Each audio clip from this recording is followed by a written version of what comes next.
are tuned in to the Creative As podcast.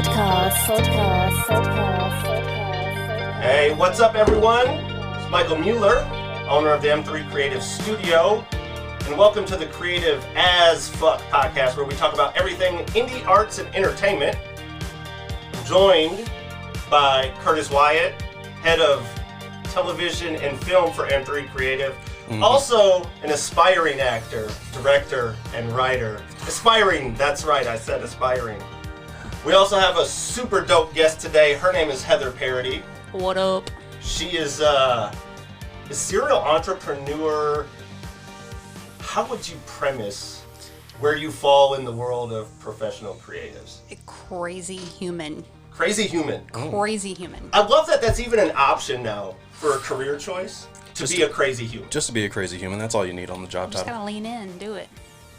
You come from the corporate world, though, right? Not really. No? No. I got my master's degree. In business? No, I wish. Oh. No, kinda. I don't wish that.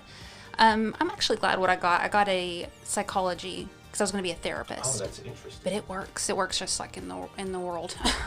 It works for what you do, right? For sure. Like asking probing questions, like really Probing, being curious. that sounds so invasive. Oh, it is. I love it is. It's fun. But anyway. Have you been probed, Curtis? No, Lord, no. This is getting awkward. It's Already. We're like 60 seconds in, super awkward. So, psychology. Yeah, I got my license, got 2 job offers, bawled my eyes out when I got them. I was like, I don't want to take these jobs. And my husband was like, most people don't cry when they get job offers. Yeah. But I had started running my own business on the side, and Which was not related to psychology. no, I was a photographer, and I was making good money, and I was traveling a little bit, and I was having a lot of fun, and I just felt so cramped when I went into those interviews because they were like, you have to be here at 8 and you leave at 4, and I was like, what? So structured. And on Fridays we let you leave at 1. Oh, we let you. And I was I like, love the let you piece of... they're serious. And this is what people do. And I'm not trying to sometimes that's the thing people need to be in, but it just felt super there's uncomfortable. nothing wrong with who that works for. For sure. Because I think, there are people that just function better in that realm. Yeah, with that set schedule, with that plan. I know a lot of people need that can't. Yeah. Because there's a lot of self-discipline in doing what you do. Or just for sure. So it's not like free time, and that's I think the misconception of it. People's like, oh, you can just do whatever, whenever, blah blah blah. And I'm like, no, actually, I'm working way more than if I had a regular job. Like I'm busting my ass. Yeah. But I can still choose what I do, and I think that was the thing that I really needed. So no, I was never in the corporate world. I quit it before I started. Okay, so let's go ahead and clarify for the people. So what exactly do you do today? Sure. So I, first and foremost, I'm a podcast host. I identify myself at that. I love this medium. I've been doing that for about 4 years, and I work full-time. Full-time, yeah. 4 years. Yeah, awesome. yeah. So awesome. And I got a lot of questions about that. We're going to talk about it. And I work with other content creators who specifically want to build out online programs and monetize online. So we build out memberships and courses and stuff for a lot of service-based providers to get them monetized online. But to be completely honest with you, that's a means to give me the space to create stuff, which is what I really love. Right, because we all have to make money at some point. Isn't that crazy? I wish we could just work for free. Check out the other episode about working for free. I just listened to that one. It was really good. How do you feel about working for free since you... I think there's a balance. I'm a huge Gary Vee fan. I think that man is just the best. And I agree with him. I think there's a level of humility that comes in that if you don't know your stuff, you need to learn your stuff and realize where you're at.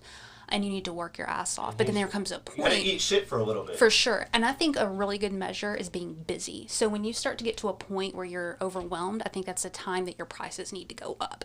Right. So when people are constantly contacting you and your schedule's full, it starts to weed it out. It's time to go up on your prices. But if you're struggling getting clients right now, it's either a skill set problem, marketing problem, or something like that. We need to address that.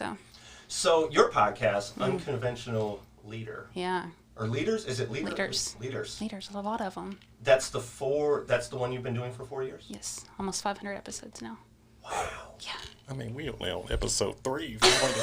I feel so intimidated right now. Like, we're the rookies. I just want to scoot on over. Yeah, skill set. She just talked about it. We don't have it yet. So give me some basis of like where that started. Sure. Or how you decided to move into that scape. Because I think, especially if we look back 4 or 5 years ago, podcasts were probably not as popular as they are now. No. It was a newer thing. For sure.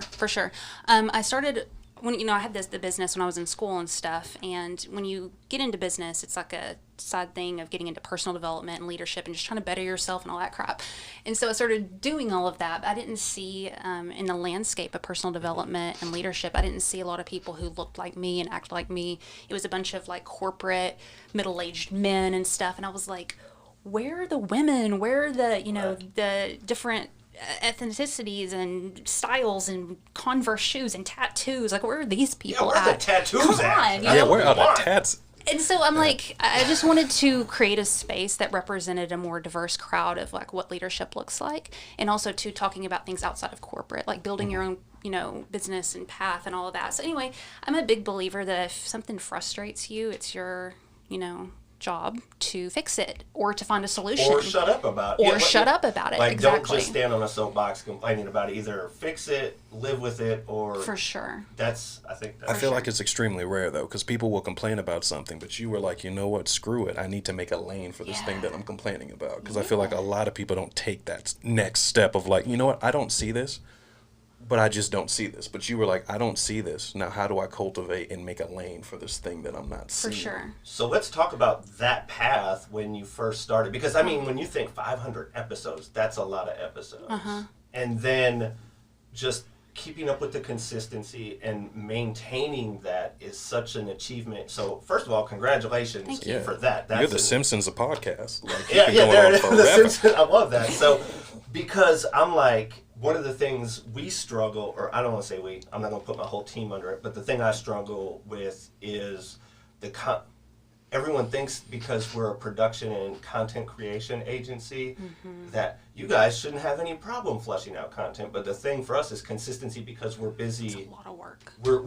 We're consistently busy with client work. So it's like, how do we pencil in and carve out this time? So what we end up doing is we're trying this now where we're doing batching the content. Good. Where we're come in once a month and record 4 or 5 episodes, so that way we have something to roll out weekly. Because I think, especially in the algorithms, the consistency piece is one of the big pieces, in addition to the SEO of it. So what was it like starting your journey, moving into that world of podcasting, getting guests, and just... Terrible. Horrible? Terrible. And I think as creators, we have to be willing to suck. Like, for real suck. But nobody wants to suck. Nobody wants to do that. And there was another episode that you Is that better? Is this better? We may have to cut that part. Oh, I think it was telling me I was in the wrong mic. Is that... He said it sounded of speaking in a different mic. I was. Hey, could we get labels made for this, please? Mic 1, 2, 3, 4. There's a label maker in the back. Daniel. Thumbs up, bro. Sorry about that. No, you're good. I like to be transparent. I fuck up. I'm not perfect. Talking to the wrong literally, mic. she just said, starting her journey, she sucked. Do you want me to talk about, like, things I'm sucking at really bad right now? Because I'll go there. Yeah, no, we could talk about, let's just talk about things that suck in general. So, but I do want to know about the beginning journey, and then, because I think one of the biggest things when you start something and then you're like, you put all this work into, say, your first couple episodes, and then like you have like 4 people who listen to it. Oh my God. And you're like, do I want to do a 5th episode? Well, what's even worse too, and I don't know if you experienced this, but the community, the people who are around you, who almost kind of make fun of you a little bit and pick at you or don't take you seriously, like, oh, that's so cute, you're so cute. And somebody, I went home at one point and I remember somebody said, oh, we just call you our little entrepreneur, you're so, and I was like, it was really belittling, right? And I hate that more than anything when someone's like, oh, you're a little artist or little. It's like, look, you don't seem to understand. oh, you're still I'm doing not a that? rapper, bro. Yeah. I'm not a rapper. Yeah, There's no little in front of Ain't me. no little Kurt. No. Yeah. But they always assume that it's not a real thing that you're actually doing, that you're passionate about. For real. And it's like the vision that you have and what's on the inside of you, like being willing to hold on to that before other people can see it. And I'm not talking about for like a minute. I'm talking about for years. Yeah. You know what I mean? Because in full transparency, and there are people who start this stuff and they just pop off the bat. We're year 4 or whatever, almost 500 episodes. And I would say the past year and a half is when things started really popping and like working. Your audience is building. It's getting out building, getting some crazy guests. You know, we got put in Forbes, all this stuff, like some really cool awesome. stuff. Yeah, it was.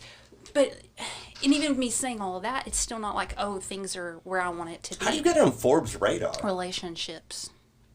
It's everything. I was interviewing this lady, and full transparency, I didn't even know she was a Forbes contributor. I didn't know. I don't know how I missed that. I'm a little ADD.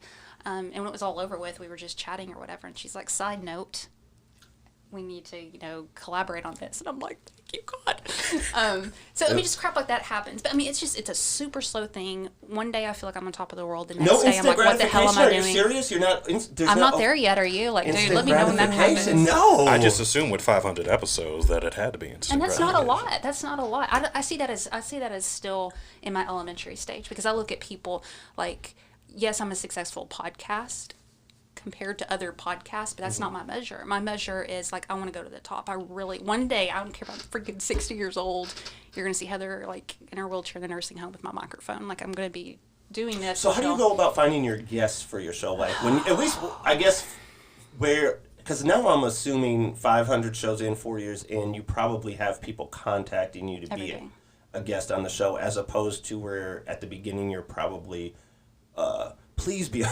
like, you're like, please come be on my show. Well, and then what's happening in the PR space, and I'm sure you've experienced this too with even, you know, musicians and stuff, is this is the publicity right now, is podcasts. And so if you get a book deal, if you're coming out with something, 100%. And so PR people are constantly contacting podcasts to, you know, get their people a spot or whatever.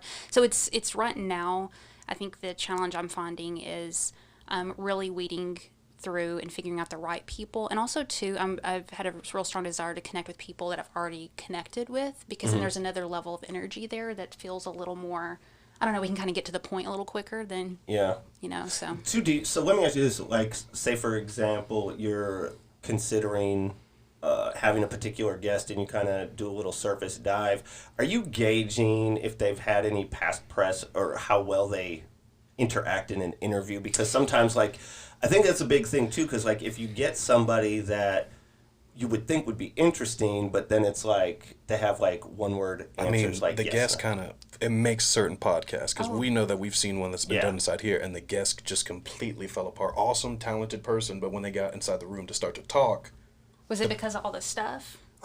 Honestly, I don't know. It's just almost as if they clammed up. Now, outside now this wasn't part of our it was a different podcast that was Sure. recording in here, but we were producing it, and you're like, wow, I never thought that person would. Yeah. Do you know Sam Jones off camera? He's like one of my favorite. I love watching his stuff. Yeah. So I interviewed him, and one of the best pieces of advice that he gave is he said, or I asked him, I said, what do you wish you would have done sooner? And he said, I wish I would have taken myself more seriously at the beginning. And I think that was a place that I've really screwed up, and I'm still challenging myself on that, because I'm like, Heather, you aren't taking yourself seriously enough. You know what I mean? Like, even if you don't feel like you should be, you know, picky about guests, and there's a level there where you need to be, you know, no, but I think you have to be, because there's a level of quality and what your brand, like, the thing is like, there's literally a podcast that I listen to, and it's merely for the guests. Anytime these two hosts, just it's them and no guest, I skip over those. Really? It's normally opposite on shows. Normally the solo rounds are the most well produced. The irony is I actually find the guests or the hosts incredibly annoying. But you listen to the show. Mm-hmm. There's no way that I could do that. Like, it has to be the guests. I mean, it has to be the host for me. Sure. Their guests are that good. Like, of the information that they're relating and providing. Is it the topic is super narrow, so you feel like it's it's super narrow. That's it's the stuff. The guests that are on there are people that are answering questions that I want to know that you can't Google or you can't YouTube, because it's about the inner workings of like film and just a lot of behind the scenes stuff. See, that's a gold nugget right there that we can all learn from. Is you're telling me you listen to a show, you don't even like the host because they're nasally. The content is so on point. I just learned something. That's really good. Yeah, because typically for me, when it comes to the podcast I listen to, if the host is not good, I'm already out. I'm the same way. Yeah, like, there's no need for me to listen to it. And actually, when I think about it, I don't even think this guy has any guests that he has on for his podcast. It's crazy. Like this podcast, they have about 300 episodes. I've listened to them on road trips, and it's 1,000% based on the guest. Like, I was actually listening to it yesterday on my ride home, and the episode started, and they're like, "Oh, we're going solo today," and I was like, "Next." I have no interest. Later, I'm going to be getting this name from you. I need to hear this. Off the air, off camera. But yeah, it is like just the level of guests that they're bringing in. So interesting. I don't know if you're able to gauge based on your audience, because I don't really know much about the analytics of podcasts. Like when you start breaking into are you assessing it based on topics, guests, how the SEO works for rolling out your show, and those different pieces that get you on the radar of potential audience members? I've seen that topic is the most important thing, because what's, a really popular person to Janet, you know what I mean? Paul doesn't even know who that is. So a lot of times we lead with guests. But like for instance, I had Seth Godin on the show. Seth Godin is like my idol, and I have so many people who are like, "Who the hell is Seth Godin?" I'm like, "Are you freaking kidding me?" But the topic will come for, just like you said, you just proved that. And so I think getting on the radar, really leading with, how do I do this? Because if you think about it, podcasting is a search engine. I go to podcasts like iTunes and Spotify all the time. If I'm curious about something, how do I do this? And you can rank on there. So titling, yes. So titling. We're gonna have to talk. Yes, titling your episodes, being very specific on what you're talking about, because people make split decisions. Is this for me, or is it not for me? So we're wasting collateral, or is that the right word? I use the wrong words all the time. We're wasting valuable space when we lead with guests, unless it's like Ellen DeGeneres, and lead with that. That'd be amazing. Yeah. So how long into it before you were able to start really monetizing the show? And great question. That's the number one question I get asked. When am I going to start making money off this? And it's going to be like, never, Janet. Like, it takes a freaking long time. The most money I've made, like, I've had sponsors and all of that, and affiliate links and all that, but where the money is for, mid-sized shows, the real money is lead generation, period. So it's the outlet they get introduced to, for sure, and then everything else. So you definitely brand building. Got you. That makes sense too, and I think that's part of, like, we're, especially everyone here at the M3 team, we're very involved with our indie film market here in Atlanta, and we're really tied into that. So this is just one of the several outlets that we have. Like tomorrow night, we have our Atlanta Film Production Group mixer that's going to be at 6 Feet Under downtown, where it's our first one since COVID. So we were doing these monthly, where we're just bringing out all the filmmakers, and people are just having drinks, networking, getting to, because the one thing I've learned in 20 years is that you're never going to get something bad out of putting a bunch of creative people in the same space just to start sharing ideas and see what comes out of that. You know what I mean? It's kind of like a hodgepodge potluck of creative. Do you feel like that you have, and in this, I have no idea if you do or not, but I'm wondering, as a leader, as a type A, type-driven person, do you feel kind of responsible that you need to spearhead that kind of stuff to happen, or it's not going to happen? It's solely based. So, and this goes into relationships. So, a good friend of mine, now is a good friend of mine, Edward Reed. Do you know Edward? I need to meet Edward. He sounds like a nice guy. He's a great guy. Edward, his name is Edward, so... Have you ever met a bad Edward? I've not met a bad Edward. Vampire. Yeah. So, Edward, we actually, Edward hired myself and my team to produce and direct his feature, the E-Listers, which he was the lead and wrote the project for. And through that whole relationship, he actually founded the Atlanta Film Production Group page. So now there's 26,000 people that are part of this group on Facebook. And when we were going through the production of the E-Listers, and just kind of, you build that relationship and that rapport with somebody, and just in general conversation, hey, have you thought about doing this? And let's bring the community together. And we started doing mixers, and we started doing all those things. So it was really, for me, I'm really big about let's make some stuff happen. We have this outlet of at the time it was just under 20,000. So like in the past year, it's grown 6,000 people in like, yeah, it's crazy. So whether we're doing mixers or providing information, just I think you got to be always visible for your brand and For sure. putting it out there and finding the right people to network with. For sure. And it goes back to the point earlier, seeing a need and meeting it and being willing to step up, because people are like, oh, it must be nice, Michael, to be able to do all this stuff. And you're like, I just started it, dude. Well, the thing about that term, the must be nice, I feel like Don't get me started on that. I want to throat punch the person that says that to me, because it's like, you know, I've heard that comment about me having, like, first you should have seen people's reaction. Well, I'm going to open a studio, and they're like, oh, your little studio, that's so cute, right? And then you do it, and then it's like, oh, it must be nice. But I was like, you weren't in here slaving over putting it together. You know what I mean? Like, it must be, it was, yeah, it is. It's fucking great. It's fucking great, because I know what it was before this, and there was nobody came down here and handed me shit. Just like your show, you were like, because nobody cares if your show's successful or not. They still don't. No. Still don't. But that's okay.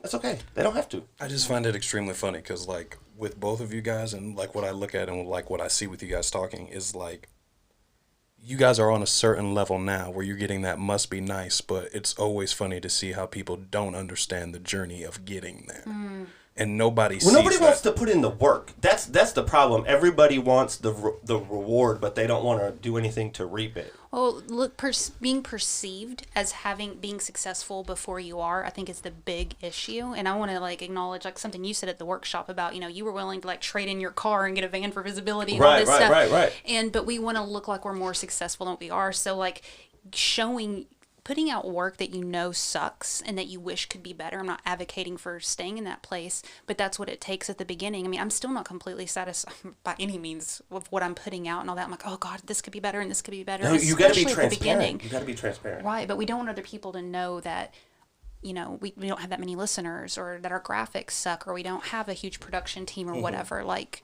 but people are actually super inspired by that. Eventually. Well, the other thing too, and I always it takes time, but it happens. I think the best thing too, and it's something pulled from Gary Vee, is just like Come on, Gary. It's if you got good content, meaning not that the production level is a certain whatever, but just good information that people, and you're relatable and people have a connection to you. At the end of the day, that's all that matters in this space, is that it's information that people want and that you're relatable to those people. It doesn't matter. All the superficial things don't matter in this space. And you're willing to pivot without quitting. I think that's a huge lesson I'm learning right now, is the people I look up to and admire, sure, they didn't quit, but they were also willing to make pivots along the way. Like, I've changed the name of the podcast. You know, we talk about 500 episodes. I deleted 78. I went 1 year doing it, and I got a coach and was working through some stuff, and it's a long story, but I mean, pivoting, changing, adjusting, looking at what people are saying they like, what I like, you know, that didn't feel good to me, and being willing to change and adapt, not quit, but change and adapt. And I'm in a spot right now in my life where I'm like, I'm restless. Like, it's time to change and pivot again.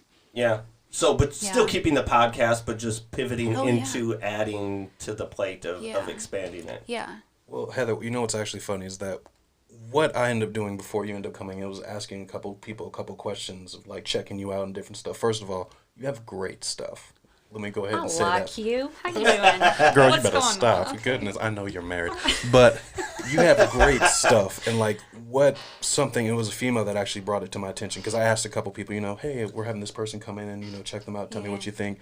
And it was a girl that actually ended up coming back to me and said, how is it that she's inside this space? I feel like a lot of females don't feel like, unless they have a big name, or they're an artist, especially being a female, like, how does she step into? And she's like, I don't understand like how she feels like she's comfortable inside that space of doing podcasts, because the people that she's seen has only been big name people or like other women that are celebrities or artists. And she's like, how is she able to find success in this? Because I'm mad about it. I am so mad that there aren't more women in this space who are owning the space of like, no. And listen, y'all, if you feel called to create a brand for women, I'm going to fan that flame right now. Go for it. We need that.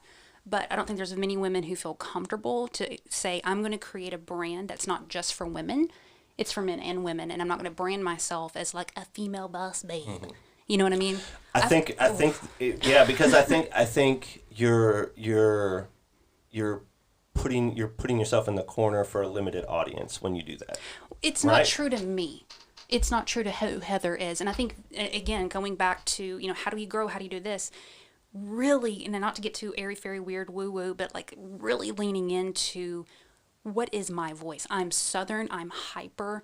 I'm a mama, but I wear like Converses and want to go go to comedy clubs. Like I'm a very different kind of person. And instead of hiding that and try to conform to something that I see, it's like, how can I let more of that out? And I feel called and drawn to create a more broad brand for men and women. And I've had so many DMs from people, friends, from people who say like, why don't you just create a brand for women? You can inspire so many moms. But you can still do that, what you're doing. I am. But, and again, I don't mean to bash any of that. I think it's awesome. But it's just, I don't know. It's interesting to me. For instance, I went and did stand up for the first time a couple of nights. It was so bad. Ooh, bravery. It was so bad. Is there video of this? No. My friend was like, you mean Phil Loomis? I was like, no. Not this time. Maybe next. There were 24 men who went before me, and I was the first woman to go up. And it felt good to do that. And that's what I feel like. There's many women podcasting, but in this space, like I want to be that voice that steps up and be like, guess what, Paul? Heather's here. Have you heard of a comedian named, her name's Lace Larrabee? Somebody sent me her name. I haven't heard it. I actually, so she opened up this is all obviously pre-COVID. She was opening up for a comedian that we went to at the the Buckhead Cafe, and they have the comedy thing right next. Anyways. No idea. No one knows what you're talking about right now. Yeah, it's all good. Someone out there, the two people listening to our show. Where are you going? Where are you going, Michael? She was so terrific. I actually hired her for my 40th birthday party. So I did like we rented out a modern art museum for my birthday, and then I had her and her husband came and did stand-up. You're fancy. I went to Chuck E. Cheese He's for what my we birthday. like to call bougie. Seriously. Bougie. I'll say you have to check out some of her stand-up links. Okay. She's absolutely hilarious, and I think the thing that really makes her hilarious is that she's not necessarily telling jokes that she's written, but it's her telling her story about she has this whole story about why and how her mom named her Lace, and then she gets into this whole. It's hilarious. I'll look her up.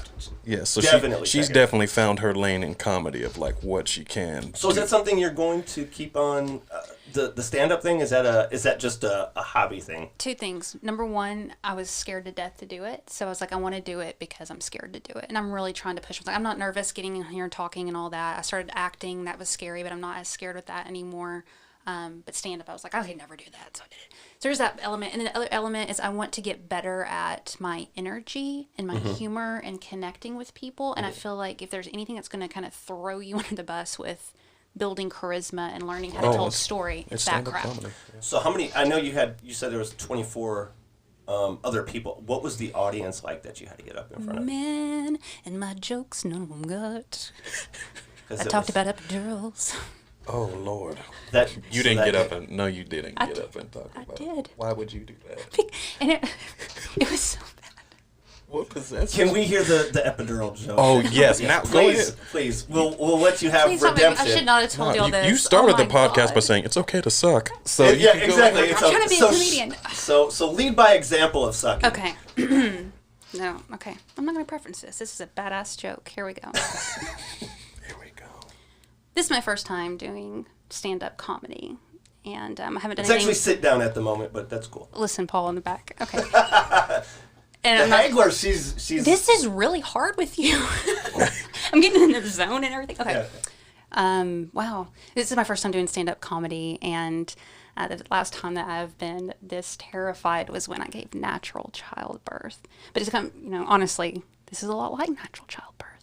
It is, really. There's blood, there's sweat, there's You're tears. Bleeding right now? What? Are you bleeding right now? No matter how hard I push, I have no idea what's going to come out. There you go. That was my joke. Nobody got it. Nobody laughed, just like y'all. So when we talk about podcasting, Lord, were we going for gross in the joke? Were we going for gross? It was dead silent. All the men were like... She didn't. Yeah.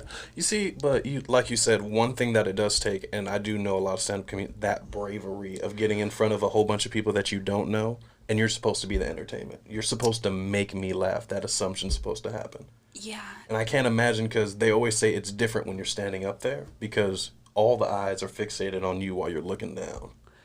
Joseph Perlman, who's an acting coach out in LA, he recently said this, and I loved it. He said, you cannot create and please people at the same time. And I think that's one of my... I love that. ...things I'm trying to detach from right now. Can you elaborate a little bit more on that statement? One of the things I'm trying to detach from right now is my need, that it's still very present, to please people and to be liked. Mm-hmm. And also to my creative urges and my curiosity, because when you try to blend those two worlds, then you're putting a filter on this other energetic thing that's drawing you. So when I get up there, right, and again, I'm not trying to be a comedian, I'm trying to learn this thing of like, it's okay for me to get up there and share this, and you hate it. It's okay. I'm just going to deliver this, right? Mm-hmm. And so take that with whatever we're doing. I love that quote. Can't please and you can't create at the same time. That's interesting, because I think too, from the filmmaker inside of me, when I decided I was going to try and tackle film, it was, I got in my head about, at first I didn't feel like I could write anything, and then I started to think about, I need to write something that the majority of public want to hear about, and then all I had was block. Like, I was like, well, do people want to hear this, or do they want to hear this, or do I tell a story about this? And it wasn't until I was like, fuck this, I'm just going to write whatever flushes out. So what I ended up doing was taking my worst fears in life as a father and a husband and pouring them into a character. And then it was a lot of the battles that I have in real life, I just poured it into that, and then I was just able to write then. Mm-hmm. And I wasn't worried if people were going to like it or love it or hate it or whatever. It was just true to you. It was true to me, regardless of what it was to anybody else. But it was when I removed that barrier of trying to please people. It's hard. Create it. Easier said than done. It's a cute motivational quote, but living it is another thing. It is, and that's why I was like, elaborate on it, because I think that's a thing that's difficult. And I know Curtis has a feature film that he wrote, directed, and starred in. But was there reservation when writing that? Like, out of all the things you wrote, how do you decide or fall on the film that you decided to go with first and things like that? And was it a thing of pleasing people as opposed to just writing what you wanted to write? No, so I made a film called Swipe Club. But for me, it wasn't because I didn't feel like I had no other option. Because, like, in this acting market, I felt like I wasn't getting the auditions or opportunity. And the ones that I were getting, if I didn't want to play a thug, there was no audition for me. And unfortunately, my mom has me speak a certain way and carry myself a certain way. So I can break that down and act, and I can do the thug, and I got offered the role. And I was like, I would much rather play a character that I create in a story of my own. So what I ended up doing was I sat down and was like, all right, you don't have a lot of money. What do we do? So I sat down, I started writing, and I thought about some ideas that I had in college that I wrote down. I have a book full of ideas. And one thing I'll tell any creator, if you have an idea, have somewhere where you can take note of it, because you don't want to lose it. And the worst feeling in the world is you'll think it 2 hours later, what the crap was that great idea? If you ever go in my phone and look at my notes in my iPhone, it's brain vomit, because I know if I don't put it down when I have it, I'll wake up at 3 a.m, have an idea, and I'm going to go in, put it on, and I'll go back to bed and whatever. But it's like, I have to put it down. And I never know when it's going to trigger again or but it's always there, and I'll just do a keyword search in my notes. But you have to do that. Bro, as a creator. And that's literally what happened. I was going through my notes, and I was like, I'd love this. And I was looking through the ideas that I really loved and like that were kind of fleshed out. And that was one. And then I was like, all right, build up some money. I built up some money, and I was like, for these next 2 weeks, all I'm going to do is focus and write this script. That's all I'm going to do. I went to YouTube University, talked to a couple people that I've worked with inside the film industry, had a conversation with my friend Chuck Brown. He wrote a film that I acted in, and then I had another conversation. What was the name of that film? Kainu Legacy. Okay. So I worked with Dorian Wilson, the guy from the Parkers who played Professor Ogilvy and stuff. So like I worked with these people, and I was like talking to the writers of them, because one thing I always did, and now I'm knowing that is helping out, is I just network, just talk to people, get the information, get to know them on set. Let me just support your statement there. and this is the biggest thing, because I know when we first opened the studio about a year ago, where it's just a year being open, and the biggest question as a creator is when other creatives, when you've accomplished anything significant, a feature film, opening a studio, 500 episodes, everyone's interested in the how and how did you do it, and it's just like everything is based on relationships. Me, granted, there's obviously, I have to be good to a certain level to open a studio where people are going to pay for the services that we offer, but the ability and everything that goes through purchasing a building, renovate, it doesn't 100%. Matter the industry, it's always relationships. Making films, building a studio, having the Forbes write-up, relationships, right? I can't stress that enough to anybody. I don't give a shit what your industry is. It's built on relationships. Your skill set is always going to be second tier. Well, you see, and I think that's something that a lot of people get confused with. We live inside a generation in a world where you have all the answers, but you may not have all the skills. And I feel like that's where the correlation ends up happening. I had all the answers, but taking time and developing the skills was the thing that I needed the most. Because I had the know-how, but it was like, all right, I saved up enough money for these 2 weeks. I can just call off of work and just work on the skills. And that's exactly what I did with it. And then after that, another relationship, my homeboy Zach, he was looking to try to do something outside of shooting weddings. He's like, dude, I want to shoot something. I was like, well, I wrote something. He's like, well, send it over to me. Let me see what it looks like. Literally before he got finished, he's like, bro, we got to make this. Like, we got to work on this. We got to collab in some type of form or faction to make this. And that's just what you end up doing. But like, I feel like for a lot of people, and I think it's interesting having you here, and I'm about to ask you this question, but you have all the answers in terms of like searching on the internet, but then there's also a lot of pit holes that people end up falling into. And what I'm starting to realize is everything's kind of changing from radio to podcast. Why do you think that shift is kind of happening? Because there's a lot of people that are still trying to get into radio, still trying to, you have the big ones like the Breakfast Club and different stuff like that. But if you notice, they've went into a more podcast format the way they release their content. Nobody's listening to the Breakfast Club on the radio. But when did that shift happen? Like, why is it shifting towards? Well, even Bobby Bones. I mean, like, I don't even listen to country music, but I'm obsessed with what he's built with his career. He's advising all of his people in the studio to get their own podcasts, and so they're putting out podcasts on the side. That's why he built, I forgot, Bobby Bones Show or whatever on iTunes, because even he acknowledges that his show is going to be obsolete. I mean, eventually they're going to get rid of him and it's going to be all podcasts. So why is it? I think convenience. I think we're moving faster, and so everything has to be on demand and on our own time.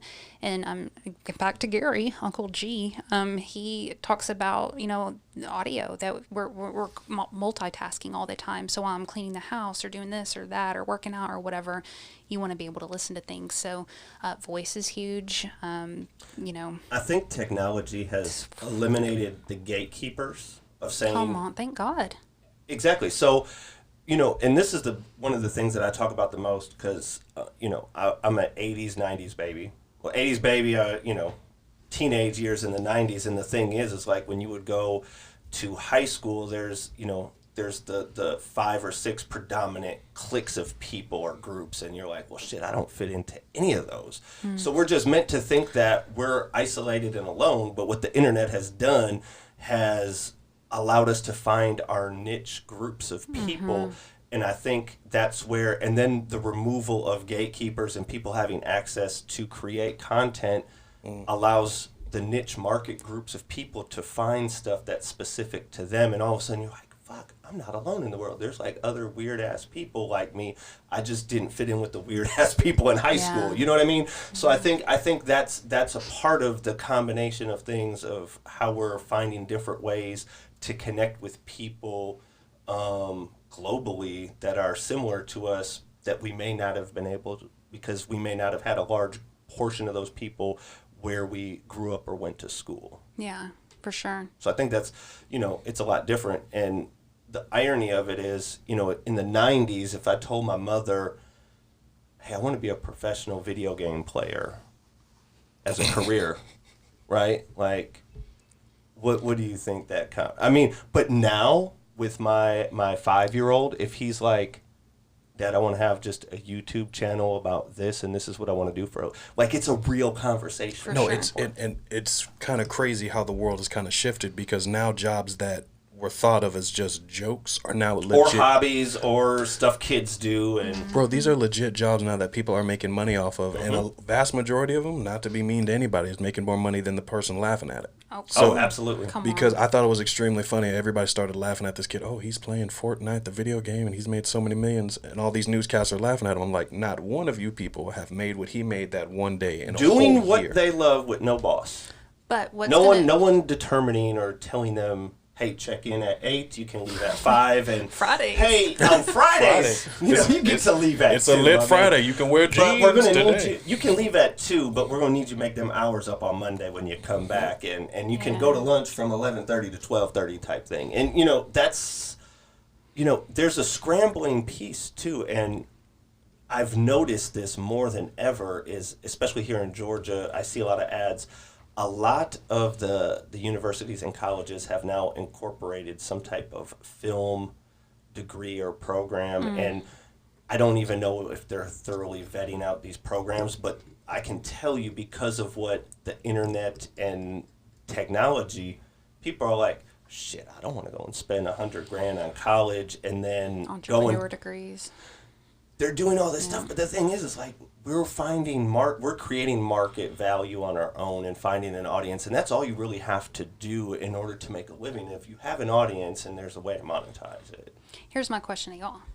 So you've done this well. This show's called Creative AF. Mm-hmm. So with everything as accessible, anybody can create a TikTok account and grow 1 million followers and do all this stuff, build a podcast. Okay, we have the technology to do this. I will tell you, our branding is the best part of our show anyways. Well, that's what I'm going to ask you about. With people who can go and buy a DLSR, who can go and get a podcast, who can do all of these things that we do and we monetize on, what do you see as the differentiating? Do you see how good I pronounce that word? I always struggle with that. Fantastic. It was great. I usually struggle with that word. No, it wasn't, but it was still good. Okay. Differentiate. Yeah, what separates, from the good to the great, people who really, and, I keep coming back to that word creative, like, is that it? Is it those who are more creative? Like, what is it? You want to go? Oh, I can always go. But, that's what she said. Darn right you did. But no, like for me, and what's crazy is that we're living inside this time to where now a personality can make something for me. Now a personality or someone with knowledge. Like it's weird because I go for certain things for different reasons, because it's a buffet out there in terms of the social stuff that you can listen to, whether it be videos or YouTube channels. Okay. Like a perfect example, I'll use this person, even though he doesn't really need any more love, but there's a guy, his name is Brandon Sanderson. He's an amazing fantasy writer. Okay. And he decides to release stuff on his YouTube channel just talking about writing. He's a good presenter and he's a good speaker, but he's not the best. But it's the information that is so good that he's giving out, the details, the things that he's laying out. People will literally listen to Gary Vee that have no aspirations of doing anything other than their 9 to 5, because for some reason Gary Vee motivates them to get up another day. So personality or information? Yes, those are the two things for me. It doesn't have to be married. No, it doesn't. Because like I know that there's certain things that I go to and I listen to certain things that I know I'm only going to get this person's personality. Perfect example. There's a TV show that's been on for a very long time called Supernatural. Mm-hmm. And when they asked a whole bunch of fans, why do you watch this TV show called Supernatural? It's because I just want to hang out with Dean and Sam, the two lead characters. It didn't matter what the story they were in, what was going on for the episode. Mm-hmm. It was like, I just want to hang out with these two guys. It's interesting. What do you think? I think the biggest piece of a hobby creative or monetized or professional creative, the one thing, and I think it's Gary Vee. Gary Vee! Uncle G. We need you on our show. We need Gary Vee on the show. It comes down to whatever you're going to do, you have to put out a bunch of bad shit before you get good at anything. So it's like, this is what you're seeing right now, whether it's the branding or whatever, it's 20 years in the making. There's a ton 20 years. 20 years. Wow. So. You're so old. Shut up. I started really young. I was like 5 when I started this. But that's the thing. So like I've made a ton of horrible graphics. I've done horrible photography. Curtis gets on me because on my on the M3 website, I have my very first music video I ever shot and directed, and it was in 2007. Are you emotionally attached to it? No, I do it for transparency because it's there for. Then let them have it up. No. I agree. It's there to no, because here's the thing: as a creator, we'll watch it. It's horrible. I'm gonna tell you it's horrible. But here's the thing: we always get caught up, like when you're creating. Sometimes we don't get to witness or realize our own growth until we look at where it's come. But I also keep it out there for people that are at the beginning of their journey. Like, okay.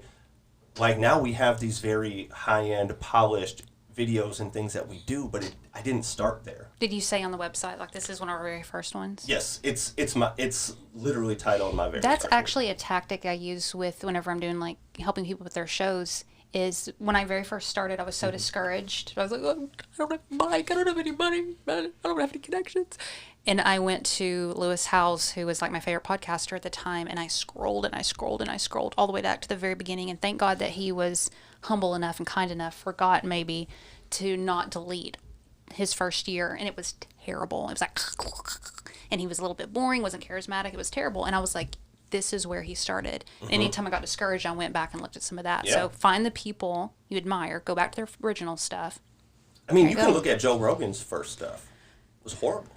Like his if you look at Joe Rogan's beginning of his podcast, where it was maybe like him in his basement, the video was horrible.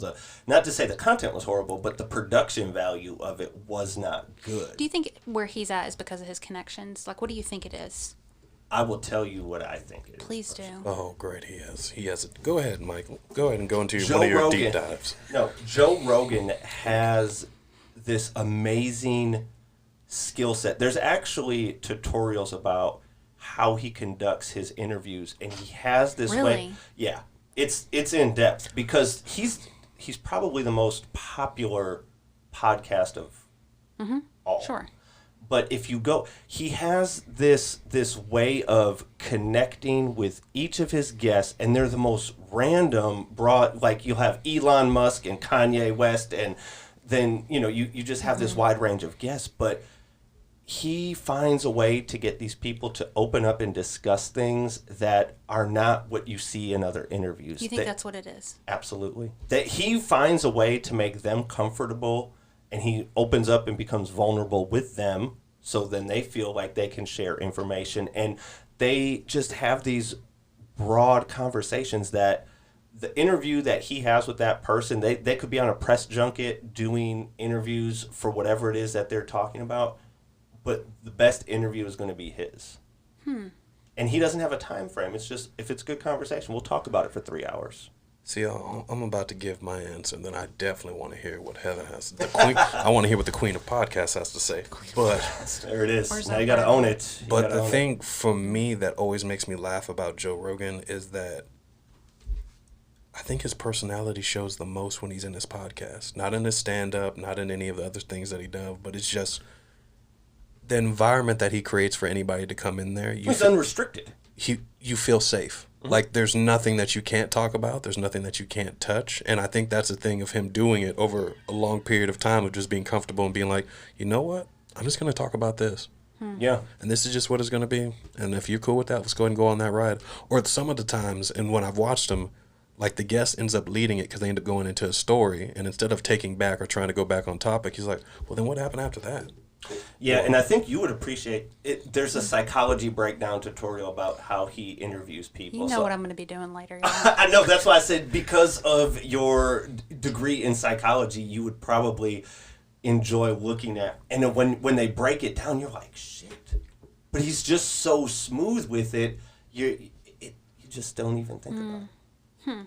Interesting. So now you. I don't know. That's why I was asking you guys, because I've been trying to like deconstruct that and figure out like what makes somebody go from good to really great, right? And I don't know if I agree with y'all, but I don't know if that's it, because Chase Jarvis, he recently said something along the lines of there's a difference between having a good product and knowing how to sell that product. And I think there's a lot of really good podcasters out there.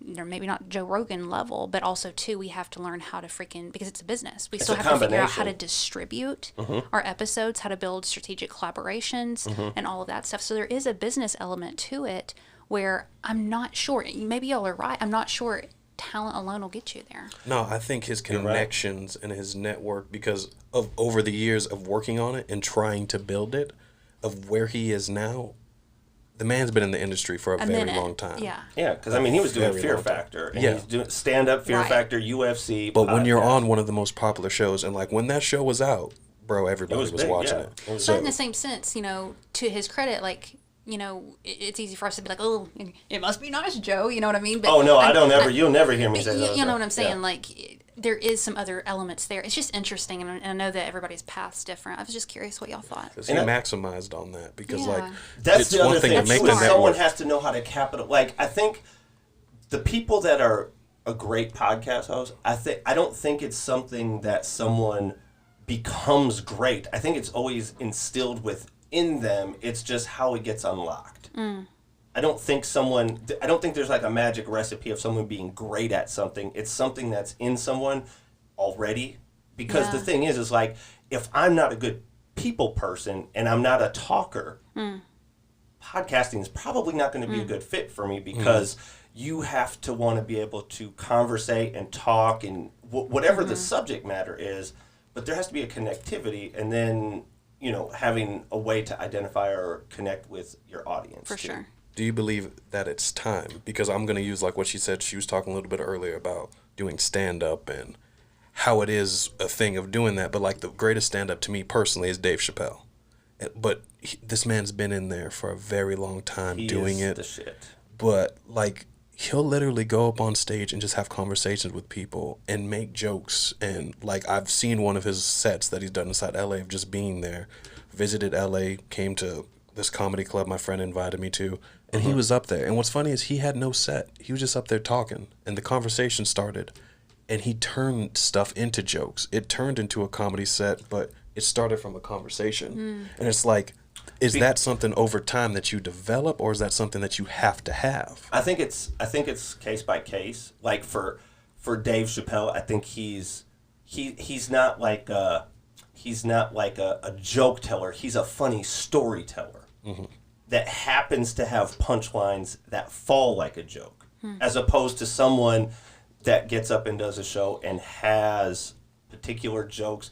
And he's really good about pulling apart stuff that's in the news, trending topics, real life experiences, and he's telling stories in his opinion and his view and his take on those stories. And he's just become, I think with anything, you always get better with time, but I think that person is always inside of you to naturally gravitate and get better, because I think if it's something you want to become good at, I'm sure you look at your very first episodes and the host that you were then and the host you are now, it's day and night.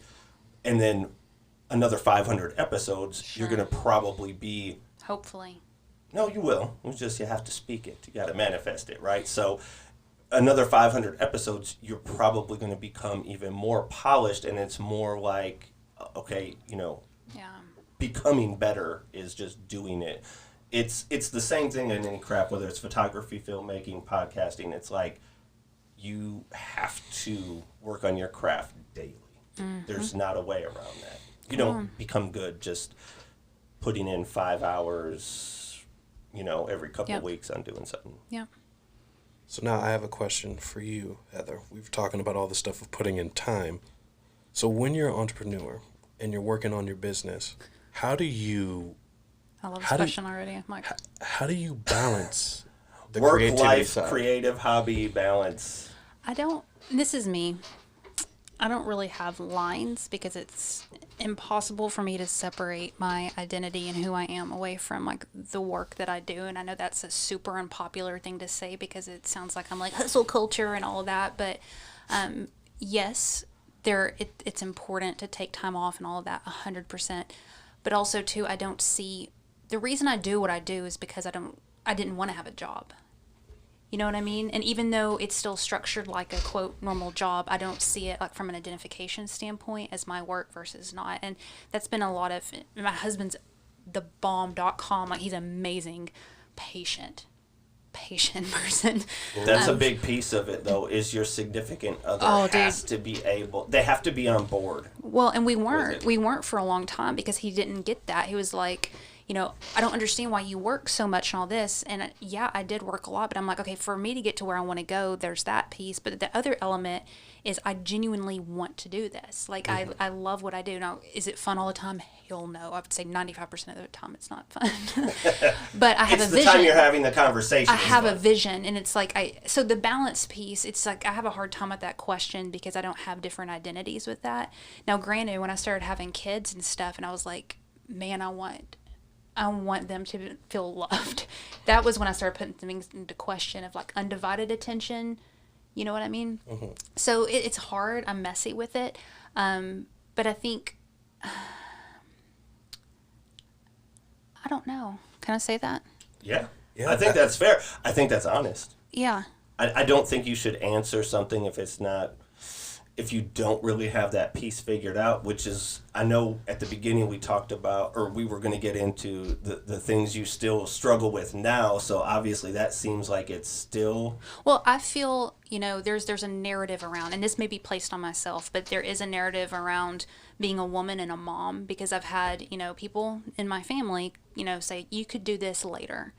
Like, it's selfish to do it now when your kids are young and stuff because they need their mom. And so, like, there's this narrative around being a woman, and I'm sure it's for being a man, too. I can just speak from my own experience. But there's a lot of guilt there where I have these other moms who are, like, baking crap and getting together for play dates. And I'm like, that's not my thing. You know what I mean? And that's okay. It is, but it's a lot of unlearning that I have to do. Well, no, it's a lot of perception that comes off of other people, because they'll see her doing these things and they're like, well, when was the last time? And they don't see your child in there, so they're like, okay, so have you been spending time with your family, your husband? This is what's kind of switched things for me. First of all, go sit down with that little girl and talk to her for 5 minutes, and you know, like, that's some validation for me. She's freaking amazing. But that's probably just. By the way, her daughter is here. Yeah. She's at the back with ponies. But with that, it's like, I want my girls to see a woman who's a badass. Yeah. And who's going after things. And if they want to be whatever they want to be, but like creating that vision of them of what a woman going after her dreams looks like. Yeah. Imperfectly. To do what you want it to be, what you want to be in life. You don't have to fall into what the Mad Men version of like what women are in society, of like from the 1940s and 50s, and doing whatever it is. And I think across the board, because a lot of times it gets into, for men and women, that it's like, if you're doing something that's outside of the norm that you're pursuing, it's just like, oh, well, when are you going to get a real job? Well, I think one of the biggest things that happens is that people get duped a lot. So what ends up happening? Duped. So people end up getting caught up because IG, Instagram, everything else, you're supposed to look a certain way, supposed to be a certain way, and that's not how it works. You know, I got personal anxiety about duping. It's like a whole nother episode. It's like, go ahead. I'm sorry. I just get really caught up in the. Yeah, I saw your heart started to beat faster. Your shirt started to move up and down. Yeah, that's weird. It's not that hot. But the thing that I feel like a lot of people don't end up getting, because in the creative space especially, a lot of time it's work to get to where you want, or work to show actually any true results. Like, it may take me a year or two for me to show the true things that I've been doing in terms of working at something. Yeah, because there's so much that goes on behind the scenes of in actually creating, you know, for example, when you do a feature film, and however many your shoot days are, but there was all the endless amount of time writing the script, right, and then doing all the pre-production work, locking in locations, casting, getting all those details figured out, then lining up the shoot, and then going through the entire post-production process, and then figuring out, okay, I now finally have this, and how do I get people to watch it? That's a whole big thing too. And that's just that when you think about the time consumption of what something like that takes is insane. So that's what people are like, oh, what are you doing? Dude, I'm busy. Trust me. Just because I'm not on the gram every single day it's not a reflection of my efforts of what I'm doing to be We just all successful. need D-Rocks. Like, if we could just get a D-Rock. I don't know what a D-Rock is. Well, if you watch or listen to Gary Vee, you would know all about I got D-Rock. D-Rock socks. No lie. So Uncle G. Not So ashamed of basically, that. I just need to go check out Uncle You don't G know stuff. You don't know Gary Vee? No, I know who he is, but I don't watch his I was videos about to like. start yelling. I'm not necessarily like, I just like to like his podcast. Like this dude has like he literally, there was when the Super Bowl was in Atlanta, he literally took his podcast where it was just like he was going from meeting to meeting, to function, and you're just listening to him. Document versus create. That's his philosophy. Yeah. And that's hard to let go of. I think it's incredibly hard for someone who sells visuals for a living to be like, oh, I'm not going to care about the quality of the work that I put out. Like, it has to be a certain whatever. I think there's a difference between the work you put out and what's social media, like, content. Well, how do you find the balance? I don't think there is balance. I think balance is a bullcrap word. Balance. Well, Does it damage? Do you think it can damage a brand though? If I'm saying, hey, we have a level of. has it hurt Gary Vee's brand? He doesn't sell visuals for a living. He sells marketing. He's a media company, That's true. multi-million dollars. They You can let me consult with take commercials. pictures. Yeah, I'm just saying. I'm not saying like put up crap, but also too in the same sense. And again, like. And I probably overthink a lot of it. We all do. Yes, you We all do. Let me be the first to say this in front of everyone else out there. You think too much. But yeah. But I think too, like, you are interesting as a human. And so trying to figure out that element too of like, look at what you've built, but who are you? And like, what's the behind the scenes stuff? And I think that's interesting because you know this is true. People do buy this stuff, but they also buy from people that they really like, right? So. Yeah. And it's something it's a constant battle. Like we were talking before the show, it was like the client work it always pushes your work to the back burner. And days go like that. Yeah. Oh God. I'm like, oh shit, that year's half over. Like we're about to be in July, and I'm like, the year just started, and it's just like it's crazy like how fast the time goes. So it's like trying to, and something I talk about with my team all the time is like, no, like everyone will be like yesterday we just had the most random conversations and things happen. When you have a creative space, it's just no telling what's going to show up or what so happened. cool. And we literally were shooting a music video outside. The police got called, and the officer that showed up was a viral TikTok police officer. And his TikTok was Officer Donut. Big shout out to you, Donuts. Officer Donut. So it was, but I'm like, it's so random. And like, Are you on TikTok? Yeah, but I don't ever post anything. You guys see my TikToks are good. We need a content thing person. For sure. That's what I'm saying. Like a full-time. I need a D-Rock. But it's really cool that you get to work with other creative people. I work alone in an office and do everything digital. Studio. Oh, man. Not office, studio. Studio. No, and I'll tell you, like, the past year of... Because for the first 15, 20 years of just transferring from hobby to professional and doing it out of my house, I can tell you my creativity, my door of imagination has expanded more in the past 12 months coming to a facility with other creatives than it ever grew in my own home running it out of... I need to hear that. Yeah.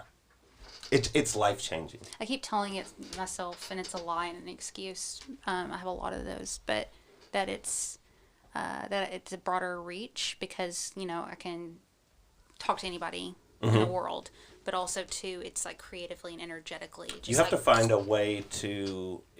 You have to find a way to be around other creatives on a... Not necessarily, in some cases, it's not going to be a realistic thing to do it every single day, but having that outlet, whether it's you're doing a weekly meetup or even it's just for me, it's like if I'm sitting in my office and I have an idea, oh Curtis, what do you think about this? And you know, that sucks or that's, but the amount of stuff of just being able to bounce stuff off and then get other input from other people, and it could be a podcast episode, it could be about a short film, it could be a concept for a commercial that we're doing. There's a wide range of just things, and then it could be the other way. Curtis, hey man, I got this idea.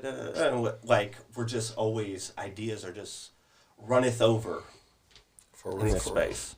All right, so before we end up ending this, because I know one of my friends will get literally pissed at me if I don't ask you. So, when you started off your podcast, what were 3 things that you wish you would have known going into it? Because I feel like a lot of people go in, dive in, and like you said, several episodes later, you end up changing the format of the title of it, and probably exactly how you approached it. Like you said, you went through a couple things, you end up changing it. So, like, what are the 3 things, if you can give someone who's starting a podcast or want to start down this journey of like, these are the 3 things I wish I would have known before I opened up this door? She moved the mic, bro. She ain't moved the mic the whole episode. Oh, shoot. Curtis, what did you start? But yeah, they want to make sure I box. ask. You don't open it, bro. Bro, they said ask before she leaves. Okay, so. These aren't tweetable things. This is very boring, but it's solid. It doesn't have to be exciting, though. I know.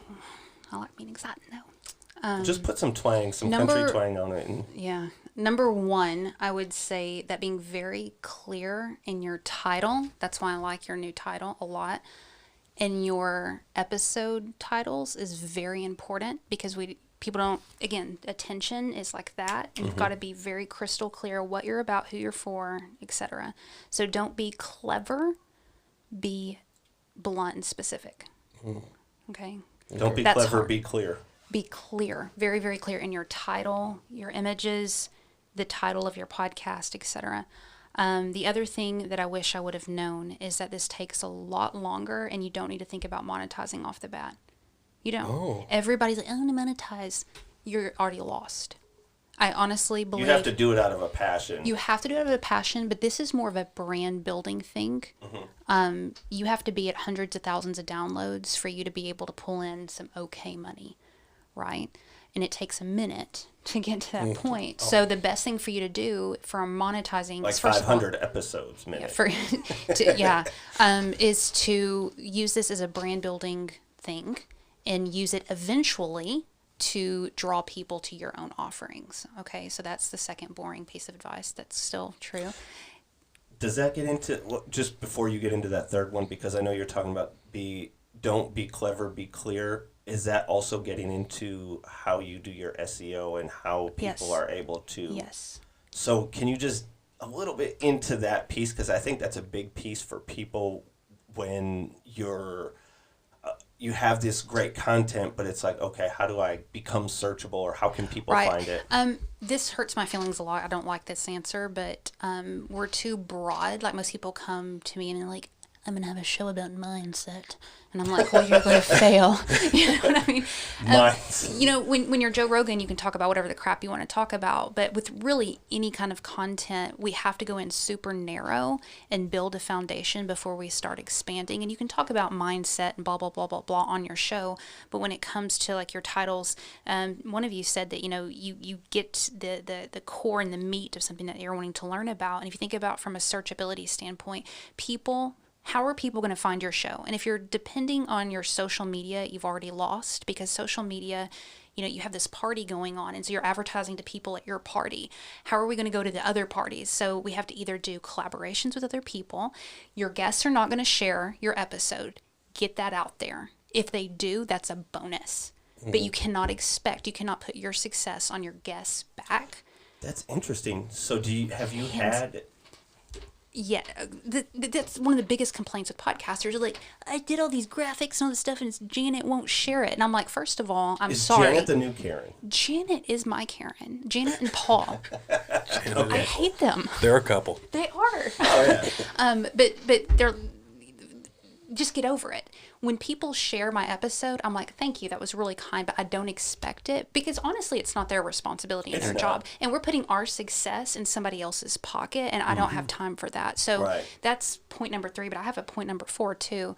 So point it out, girl. Put on all. So from a searchability standpoint, think about your own behavior. How did you find the last podcast that you loved? Your friend either told you about it, or you were searching for something and you found it. Like, think about your own behavior and then like reverse engineer that with your own stuff. So collaborations are huge. not just, getting people on your show, but doing, you can do podcast. This is a big one. This is what we're doing with Tiny Leaps. I'm hosting a show through another network, and this is their main strategy that they're using, and it works, is podcast shout outs. So I'm like, oh, hey, let's switch 30-second ads where I'll give like, hey, Creative AF, this is an awesome show. I want you to check it out. If you look at NPR and some other big people, that's exactly what they're doing. The Office ladies and all of that, they're shouting each other out. I love that podcast. Yeah, and so that's some, if you don't have money for ad dollars or whatever, that's fine. Get with your, people within your niche and say like, hey, let's do a 6-week podcast swap. Pay attention to what the big people are doing. That's exactly what they're doing. Yeah. So your keywords, digging into that, and then understanding how people find you. Where are you so when you start putting in keywords, descriptions, and stuff to say either populate in... Oh, yeah, define SEO for the people that don't search engine optimization. And it's big, whether you're a YouTuber, whatever you're doing from a social standpoint or on the internet in Google, it's that's the other thing too. I tried forever to rank on Google doing SEO for my website. Life changed when I had a brick and mortar building for my Google. So you have the location there. I can now fall, I'm not top of the page, but first page when you type in Atlanta Video Production. Interesting. That's a good tip, y'all. It's different. Wait, so you had to get a whole building to get put on That's Google? all. That's all. Tiny That's leaps, it? small 15 years, all I needed was the building. Go figure. Yeah. That's crazy, but right? we're too narrow with SEO because we think Google, but like you just said, YouTube, podcasting, these are all search engines. So when I'm looking for something, or when I was really trying to get into podcasts, because remember when we were talking at the photography workshop, I was like, I got into this mindset where I was just cutting everything out that didn't support what my dream was and building my dream. So that was including music. So I was just finding podcasts that I could listen to in the car and just fill my head up with information that I'm going to need to move forward. So it was like, how do you find a way to rank, like to be searched on Spotify for if you're a new podcast or building podcast and you don't have an audience yet? How do you start populating? That's a great question. But going back to the here's another word I can't pronounce, specificity. There you go. Okay, so going back to that, Daniel's gonna love the captions on this. I don't even have to spell it right. I don't even have to. I was homeschooled, y'all. I struggle. But if you think about like how to overcome my fears, you know what I mean. But if you think about how, like at this conversation right here, how to, we didn't talk about this, but how to rank your podcast in iTunes. Yeah. Okay, something like that. Which I can tell you how to do that right now. It's super easy. It doesn't really matter as much as people think it does. Side note, that's another thing. But, so how are you marketing? Hold on, let me finish. I got so many questions. So and let us speak, man. I know. Go and do some searches in Spotify and iTunes when you're coming up with your titles, just like you would with YouTube, with TubeBuddy and stuff like that. Which I don't do YouTube, but from what I've heard from my YouTube friends, like you go and you get these, you do a little bit of research before you title things. So get very specific. Like with you, I would use the word Atlanta on the regular, like every podcast episode. I would be putting those keywords in or whatever, independent film, all that stuff. There's not that many people optimizing for that. I've looked. Interesting. Because I've talked to Kelly about it, and I'm like, Kelly, you're sitting on so much freaking material. Why aren't you putting this up on a podcast and repurposing it? Sorry, Kelly, if you're listening. Because people in Atlanta aren't doing that in podcasting. And SEO is a big topic around, because one of my big growths for 2021 for M3 is to become more established in the YouTube world, because my belief is if we build an audience, we can create our own content and tell our stories that we want to tell, and there is a lot of revenue to be had. My channel's already monetized, but I've had my channel forever, and the subscriber count, the views, and the monetization came from completely different realm of work that I no longer really do. So the audience has changed. So now it's like my YouTube never had like an actual purpose. It was just where I was putting client work. So somewhere, but now you have to build your channel for a specific need that people are going to find this stuff. So we're Same thing as podcast. So it's like we're trying to build something that is built around film, storytelling, the behind the scenes. In general or in Atlanta? In general. Yeah, see, I would almost just go towards Atlanta. Interesting. Mm-hmm. Isn't I've that thought about even doing that with my show. interesting? Talk- I can more tell about it. what you just said is making the wheels turn inside his head. Just look at his face right there. Because, yeah, there's one thing is that we've done in general, but why would you say, like, just making it for Atlanta? Because you're going to get to the top a lot faster in search when you're not competing with all the other creative film entertainment podcasts out there. There's a ton of those. There's a handful in Atlanta who are probably doing it really well. I personally, here's my deal. When I moved here, when I wanted to learn about this industry, because I'm not from here, I went, because I'm a podcaster, I listen to podcasts, I went to iTunes and Spotify. That's how I found Kelly. Now, I've been, working with Kelly for 2 years now. She's been my coach. And I found her, because of her show, but I put in Atlanta acting, or talk show. That's what I put in. And that's how I found her, and now I've been with her for 2 years, and I'm loyal as crap to her. So think about what people are searching for and how people can find you faster. If I put in creative, I did earlier to find you, in iTunes, you didn't pop up. Why? Creative's a big word. Yeah. We're also not there yet. This is only on YouTube currently. Right, but even if you're doing this for several years, it has nothing to do with y'all. It has to do with this is a big word. Or common word. Or a common word. And I wouldn't necessarily even change your name. I would just be very intentional to put Atlanta in a lot of your titles for your episodes, because it's still going to rank you up in Atlanta. When I put in Atlanta Entertainment, Atlanta Film, or whatever, be intentional with that. Yeah. Your titles really matter. Gotcha. Interesting. I could nerd out on this all day. No, I love the... We're getting so many gems right now. No, it's important because I think for people that are listening and they're like, well, that's great, I don't want to do a podcast. But what the general idea of SEO is, it's applicable in anything that you want to do. It doesn't matter if you're a podcaster or you're growing a YouTube channel or you're doing this. It applies across the board. It's how you're titling, descripting, and it's just so on our blog on the website, which is basically our news section, it's over described. Atlanta production company studio, M3 Creative shot this music video. It's just this very long piece, but it's the part that helps us rank. Yeah. When people are looking for certain things. We actually, the ranking, one of our clients, which we're going to Cleveland next week with her for her book release. That's cool. She was moving to Georgia from Texas, and she wanted to do this documentary about this book she wrote about her life. She found us on Google by typing in Atlanta video production. That's badass. That's awesome. And she's coming from Texas, so she didn't know anybody here. It was no referrals. It was nothing. So if you applied all your knowledge with that to this, exact same thing. Yeah, it's awesome. Is that a mic drop? Maybe. Oh, absolutely. For the nerds out there, it is. It is. All other people are like... Well, there's two people out there that's like, yeah. They're like, oh my God, that was the holy grail. And Paul and Janet are crying right now, so that's all that matters. They don't listen to this kind of So, stuff. Heather, can you just talk a little bit about your marketing efforts for your podcast? Like, what works, what doesn't work? Which for yours, it's always going to be variable, but what do you find that's worked the best for you? Sure.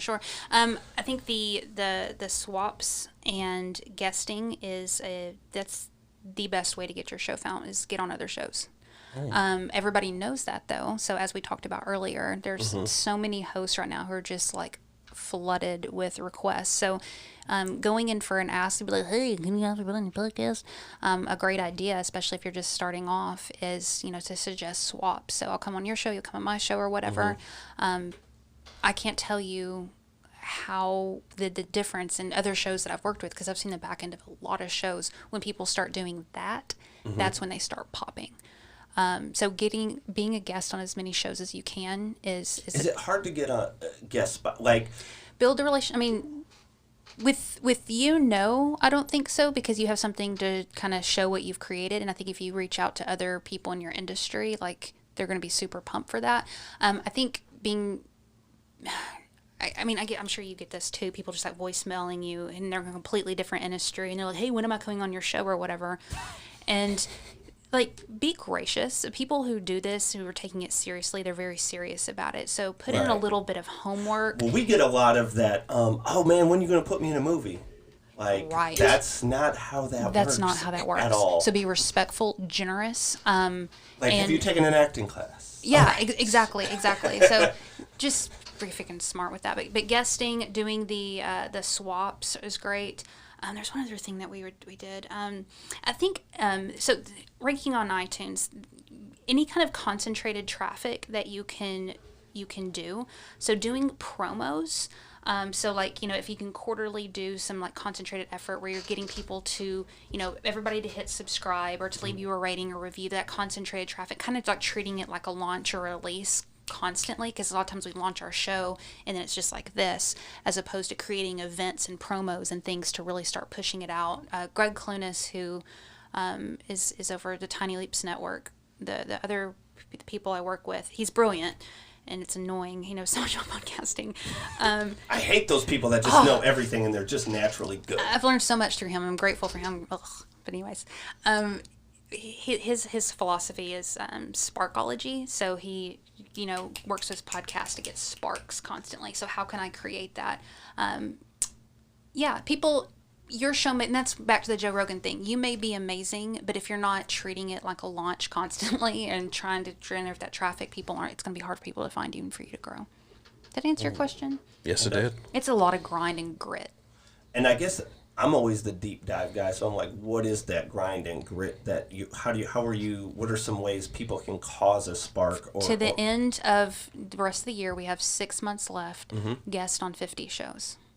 How on earth? I don't even know 50 shows. Well, mine's... Just start walking into people's left. studios. Okay, I got 49. Okay, so there we go. 49. That's the hustle. When you're like, what's 49 shows that has my ideal audience? Mm-hmm. And reaching out and getting a bunch of no's. That's some hustle right there. Reaching out to other podcasts that you know and saying like, hey, would you be willing to do a 30-second swap with me? And are you looking for shows that... It's hard to gauge like an audience base of like how many are you going on shows? I wouldn't worry about that so much. No. No, this is what I would look at statistically. I want to, and I'm jacking and can you this do up. this without PR, like a PR person lining? Yeah. Yeah, you can do one of two things. You can either just utilize your own network, which I don't think enough people do, and then another thing is to get a speaker one sheet. Where it's essentially just a one sheet that talks about your topics, your bio, and a cool picture of you. Okay. And you put together a list, and you can hire a VA to do this. So VA virtual assistant, you can hire them for, pretty good price, and you get them to search for shows. Now, if they're finding Joe Rogan and stuff like that, people go off on that lane. That's not smart. What I look for... Because you have to be known. Right. I look more for consistency than I do anything else. There's no way to show download numbers or subscriptions or whatever like that. But people who are, in the 100, they at least have 100 episodes or whatever, I know they're freaking serious. Now, statistically, I think it's like 75 to 80%-ish of people don't make it past 12 episodes, I want to say. Ooh. So if you're beating that statistic, in the majority or whatever. So I look at that, and I look at the audience to see if this is a similar audience or not. So if you've done 500 episodes of yours, how many times would you say you've been a guest? Out of your 4 years, how many guest spots or interviews have you gotten or lined up for yourself?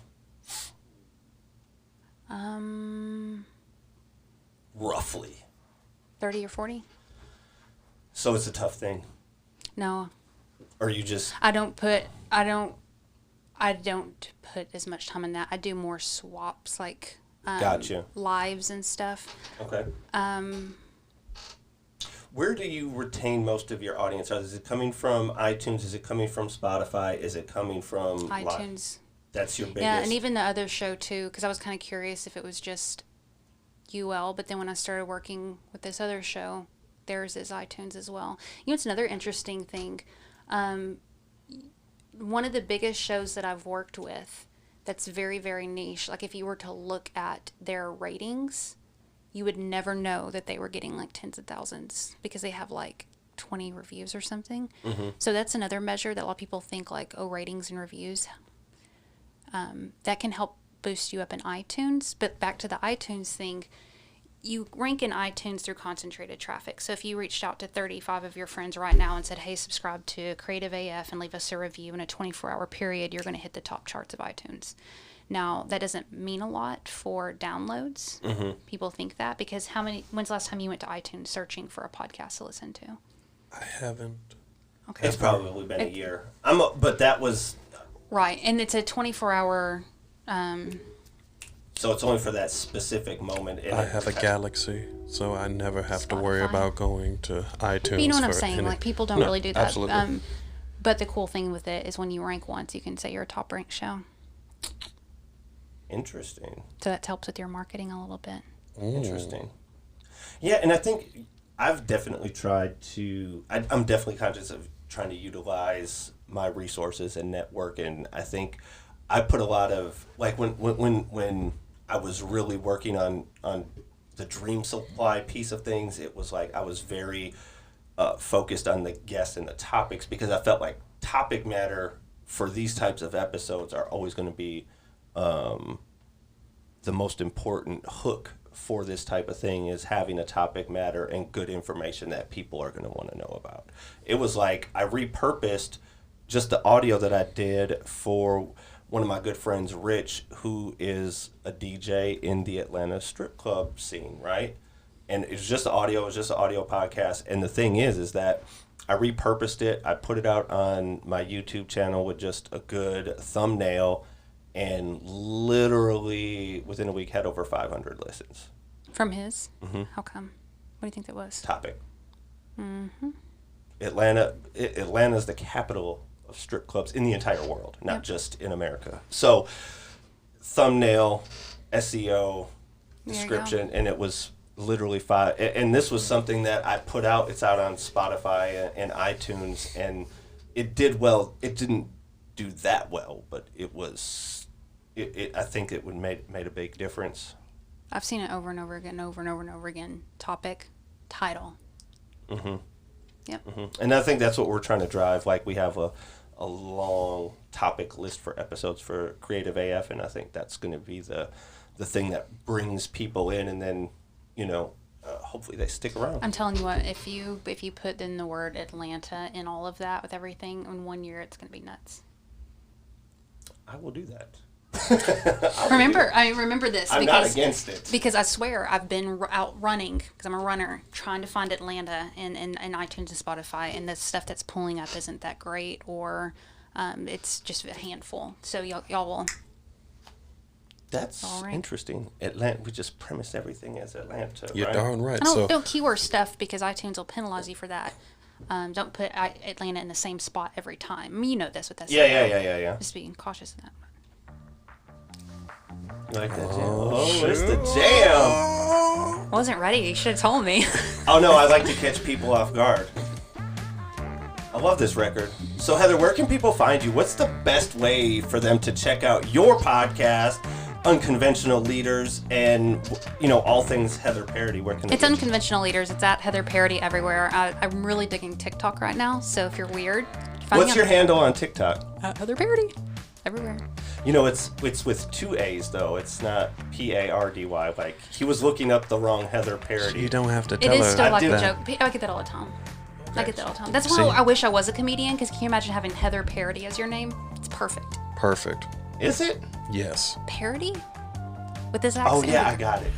Wow, you're slow. It's just like my epidural joke. You can get that one later. I never had an epidural. I'm still working on it. Well, if you ever need one, get it. It's perfect. I don't know how that works. Hey guys, thank you so much for tuning in to this episode of the Creative AF podcast. I'm just gonna go home. It was awesome. Thank you so much for coming out, spending time with us. Y'all are cool. And definitely Heather will be back, because we're gonna take all her tips, apply them, and then we're gonna revisit and yell at her for them not working in 6 months. Yeah, right. Y'all will be like, we're too big for this now. We're ranking in Atlanta. We don't need to talk to Heather Parady anymore. Ranking in Atlanta? I'm going to be like, screw y'all. Ranking in Atlanta could be a big thing, though. It'd be a huge thing.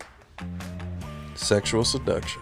Oh, my God. I love it. Chocolate sexual seduction. You don't. What are y'all right. talking about? Nobody knows. Nobody knows. It's provocative, though. It gets the people going. I'm getting nervous.